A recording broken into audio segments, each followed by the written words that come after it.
você ser santo aqui na igreja, não adianta você ser santo para o pastor. O cristianismo se vive quando ninguém vê. A tua família são as pessoas que mais podem dizer se você é nova criatura ou não.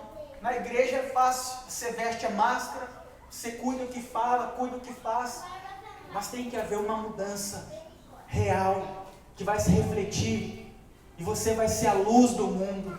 Todos vão ver que há algo diferente, que você não é a mesma pessoa. Você pode dizer como Paulo: eu já não vivo, mas Cristo vive em mim. Glória a Deus. A vida que agora eu vivo pela fé naquele que me amou e por mim se entregou. Para mim viver é Cristo e morrer é lucro. Então milhares de pessoas serão decapitadas, milhares de pessoas serão presas, morrerão de fome, porque não poderão comprar e nem vender, se não se sujeitarem ao anticristo. Haverão 7 trombetas que serão tocadas, trazendo 7 juízos de Deus. A primeira, para começar, será uma saraiva.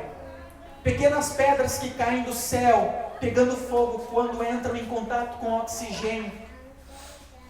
Elas vão queimar a terça parte das árvores do planeta. Uma a cada 3 árvores será queimada, e toda a erva. Os exércitos do anticristo serão abalados por esta saraiva da primeira trombeta. Quando eles estiverem se restabelecendo por mar nos seus navios de guerra, porta-aviões, toca a segunda trombeta e cai um asteroide com mais de 1 quilômetro de diâmetro sobre as águas do mar, e ondas gigantes como nunca se viu desde que o homem habita sobre a terra varrerão cidades litorâneas inteiras, destruindo e matando tudo que estiver no seu caminho. E assim virá um juízo após o outro, que eu precisaria de um dia só para trazer todos eles. Mas o que eu quero que você reflita é que você pode se consertar hoje. Hoje você pode mudar de vida. Hoje você pode entregar a tua vida para Deus, decidir mudar. Dizer para si mesmo: eu não aceito ser um religioso, eu não aceito ser mais um. Não se meça pelas pessoas do teu lado. Isaías achava que era santo porque ele se media com as pessoas da sociedade na qual ele estava inserido. Ele pensava: eu sou santo, eu oro, eu jejuo, eu me consagro mais do que os demais. Mas um dia ele teve uma visão do trono do Deus Todo-Poderoso, e quando ele viu a santidade do Senhor, ele percebeu o quão miserável pecador ele era, e ele disse: ai de mim, que sou um pecador, de lábios impuros e que habita no meio de um povo de impuros lábios. Quando você nasce de novo, quando você tem um real encontro com Jesus, a primeira coisa que acontece, você tem a real noção do quão perdido você é, do quão miserável você é. Jesus só salva quem está perdido. Olha para o teu familiar, aquele que é bonzinho, que não faz mal para ninguém. Pensa aí, toda família tem um, na minha tem um. Sabe aquela pessoa, cuti, guardei aqui para dar para os pobres, não fuma, não bebe, não trai, não diz palavrão, sempre educado, sempre carinhoso. Essa pessoa está caminhando para o inferno, porque boas obras, bondade humana não salva. Você precisa nascer de novo, ser nova criatura. Isso só o Espírito Santo faz. Se você convidar essa pessoa cuti-cuti para vir no culto, ela vai dizer: eu não preciso, eu não mato, eu não roubo, eu não trafico, tem um lugarzinho no céu. Mas convida aquele que está no fundo do poço, aquele que está perdido. Por isso que Jesus disse aos fariseus: as prostitutas e os publicanos estão entrando no reino dos céus antes de vocês, porque estão reconhecendo que precisam de Deus, de mudança de vida. E a primeira coisa que acontece quando você tem um encontro com Jesus, você olhando para Jesus, para a palavra, você vê a si mesmo e você diz: eu não sabia que eu era tão pecador, tão miserável, porque você está olhando para aquele que deve ser o teu modelo, o teu exemplo. Não é o mundo, não é a pessoa da igreja, não é os jovens da mesma mocidade, não. Se você se fiar e querer imitar os outros, você corre o risco de perder a tua salvação. O teu modelo deve ser Jesus. A Bíblia diz que nós devemos olhar firmemente para Jesus, o autor e consumador da nossa fé. Amém? Então, no final dos 7 anos do governo do anticristo, ele pegará exércitos, homens de inúmeras nações, e marchará até o entorno de Jerusalém. O rio Eufrates, o grande rio, vai secar, e por ele marcharão contra Israel os exércitos do anticristo, milhares de soldados armados e marcados com a marca do anticristo, para aniquilar Israel, o povo do Senhor.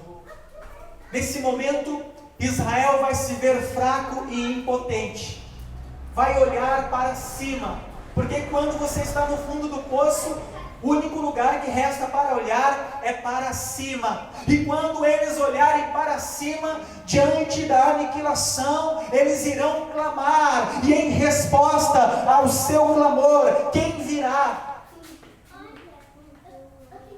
Nesse mesmo momento, Jesus, que estará com a igreja glorificada lá nas bodas do Cordeiro, vai levantar e vai dizer assim: amados, vocês comeram? Estão satisfeitos? Quer mais um pedaço de pudim, Rafael? E nós vamos nos levantar. Jesus vai dizer: ali tem um cavalo branco para cada um de vocês. E Jesus, como o Rei dos Reis, o grande general, vai montar em um cavalo branco, e você vai montar em um cavalo branco, já em um corpo glorificado, eterno e imortal. Então vai se cumprir o que disse João em Apocalipse 19. Ele teve uma visão da segunda vinda, arrebatamento. Jesus vem entre as nuvens, não pisa na terra, os habitantes da terra não vêm. Segunda vinda, Jesus vem de forma visível, todo olho vê, e ele pisa na terra, no Monte das Oliveiras. Deu para entender essa diferença de arrebatamento e segunda vinda? Então, Apocalipse capítulo 19, versículo 11 a 16, João narra a segunda vinda.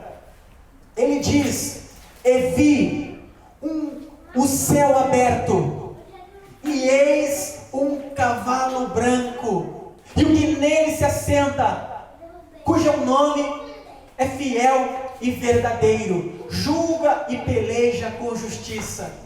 Os seus olhos são como chamas de fogo, na sua cabeça havia muitos diademas, e tinha um nome escrito que ninguém sabia senão ele mesmo, e vestia uma veste salpicada de sangue, e o seu nome é Palavra de Deus, e seguiam-no os exércitos que há nos céus, em cavalos brancos, com vestes brancas de linho finíssimo, e da sua boca saía uma aguda espada de 2 gumes, para governar as nações com vara de ferro. Ele mesmo é o que pisa o lagar, os exércitos do anticristo. Ele mesmo é o que pisa o lagar do vinho da ira do Deus Todo-Poderoso. Aqueles que decapitaram judeus e cristãos que não tinham sido arrebatados, que se lambuzaram no sangue dos servos do Senhor,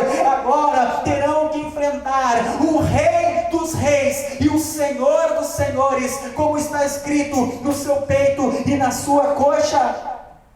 Jesus vence o anticristo e os seus exércitos com o sopro da sua boca. Na abertura do 6º selo e no toque da 7ª trombeta, a Bíblia diz que nesse momento, sobre a terra, haverá relâmpagos e trovões. Haverá uma chuva de pedras do peso de 1 talento, que equivale a 30 a 40 quilos, que vão matar muitos homens que têm a marca da besta. E eles vão blasfemar de Deus que tem poder sobre estas coisas. Haverá um terremoto tão grande como nunca houve, desde que o homem habita sobre a terra. E esse terremoto dividirá a cidade de Jerusalém em 3 partes. Hoje, se você vê uma foto do Portal Dourado, que é uma das entradas de Jerusalém, você vai ver que na frente tem um cemitério. Quem já viu uma foto?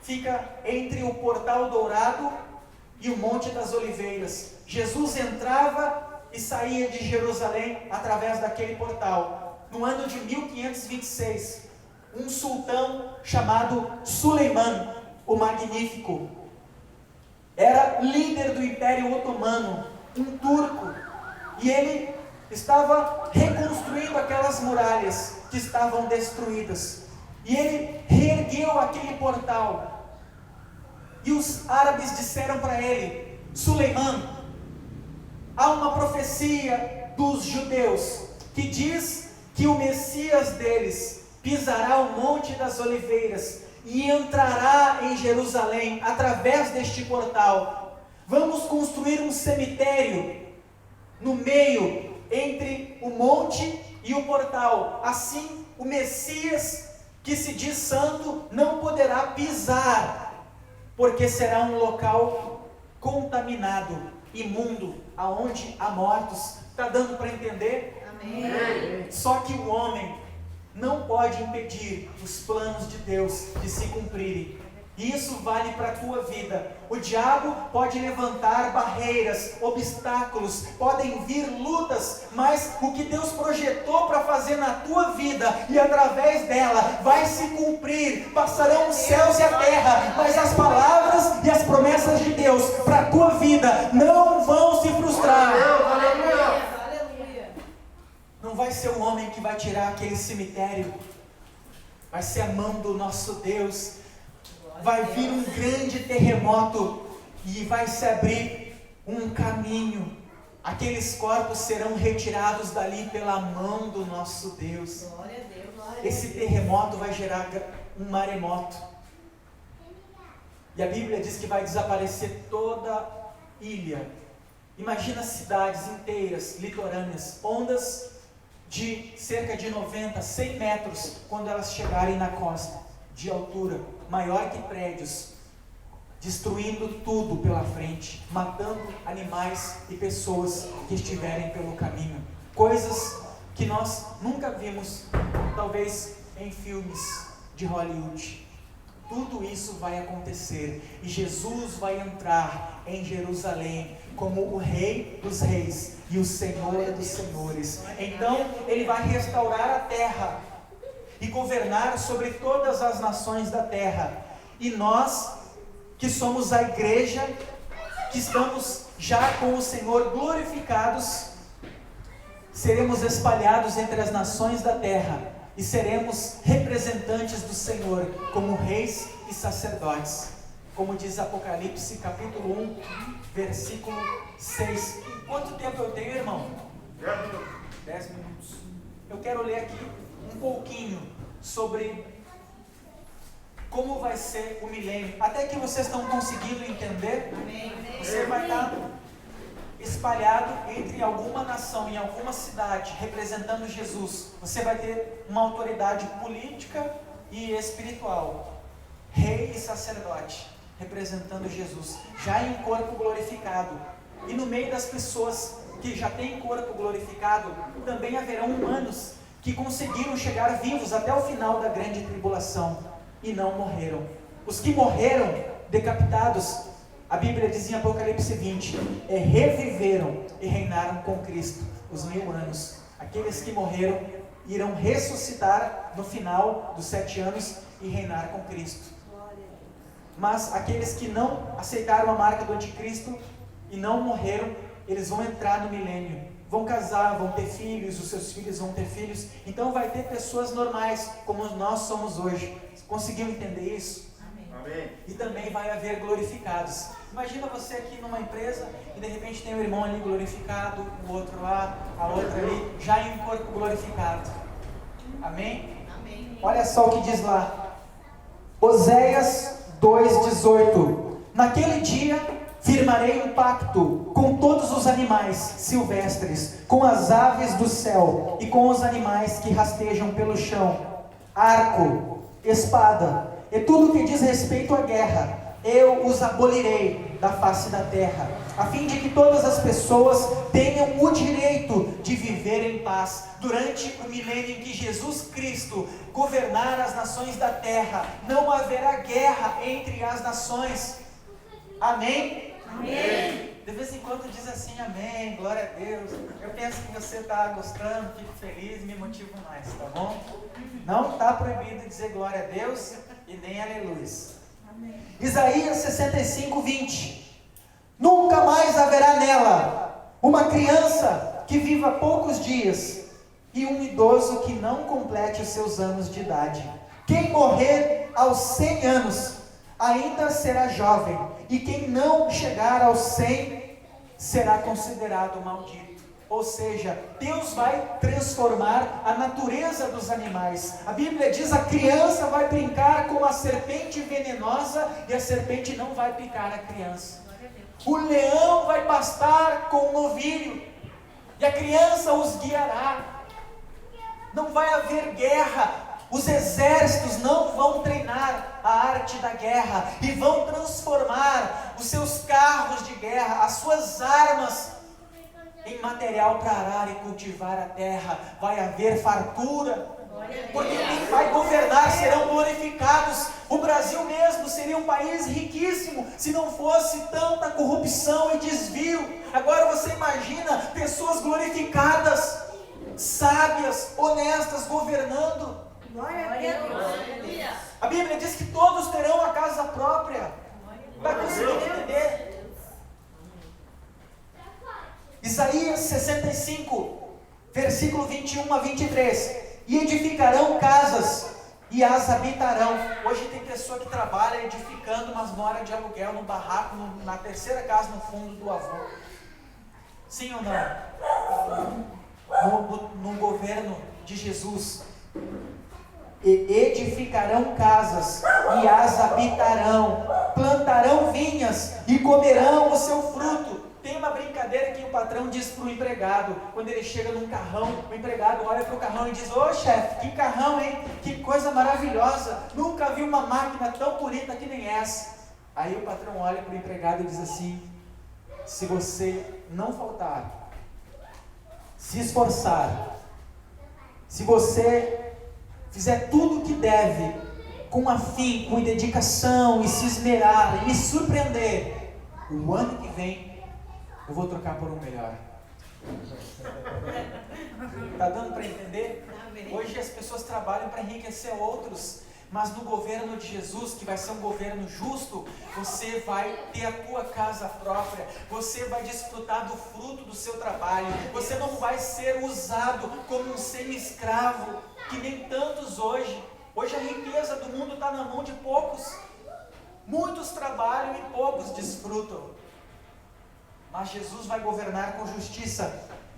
E edificarão casas e as habitarão, plantarão vinhas e comerão do seu fruto. Não edificarão para que outros habitem, não plantarão para que outros comam, porque os dias do meu povo serão como os dias da árvore.